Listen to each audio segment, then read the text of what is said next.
Hi students. In the previous chapters, we had learned that there are two types of substances, pure substances and mixtures. Remember we studied that earlier? Now, in the previous chapters, we have discussed in detail about mixtures. In this chapter, we are going to study about the types of pure substances. Did you know, for instance, that pure substances are of two types, elements and compounds? Substances like silver, gold, aluminium are elements. Substances like copper sulfate, water, and sulfuric acid are compounds. So, what exactly is the difference between elements and compounds? What makes a substance an element? What makes it a compound? Also, what are the differences between elements, compounds, and the other type of substances we had studied earlier? Mixtures. What are the different types of elements? We are going to study all this in detail in this chapter. The types of pure substances. Let's proceed.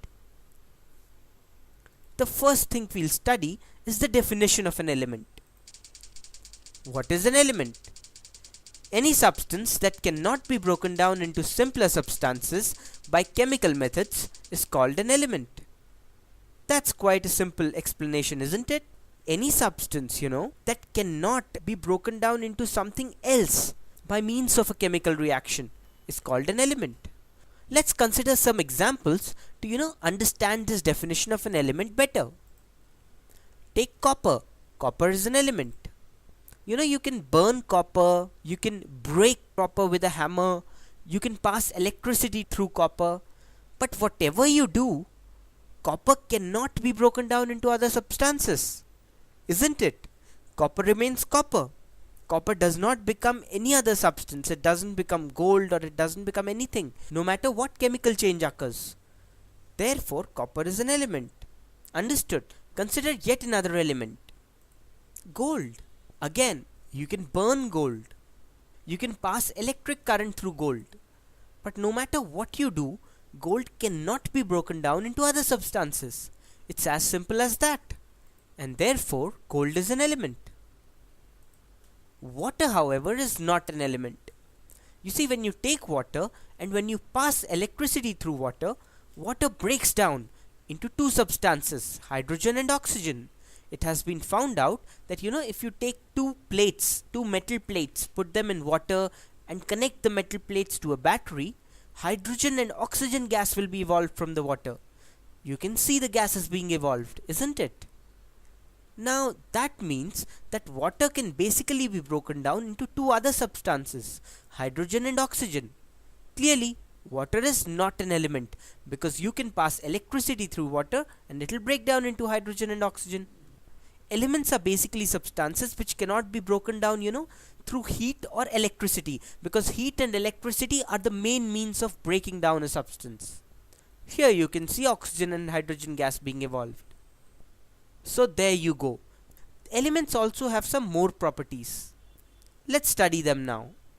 So the next important property of elements is that all elements are made up of only one kind of atoms. So if you take copper, copper will be made up of only copper atoms. If you take gold, gold will be made up of only gold atoms. There won't be two types of atoms. There will be only one type of atoms.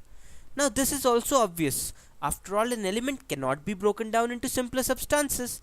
So definitely it will have only one kind of atoms. Here on this table we have some common elements. Take gold for example. Gold consists of only gold atoms, isn't it? Here we go. Silver. It consists of only silver atoms. Carbon. Carbon consists of only carbon atoms. Here, you can see pieces of coal stacked in this box. That coal is carbon. So, you can see that, all elements are made up of only one kind of atoms. Now, this table here also has a glass of water. The interesting point is that water does not contain one type of atoms. In fact, if you, analyze this water through an advanced microscope, what you will see that it has both hydrogen and oxygen atoms. Again, that is because water consists of two elements, hydrogen and oxygen, and water itself is not an element.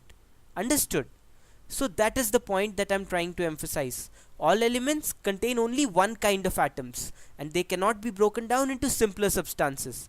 Now that we've studied in detail about the properties of elements, the fact that elements cannot be broken down and the fact that they are made up of only one kind of atoms, let's proceed and look at some common elements which are solids, liquids, and gases.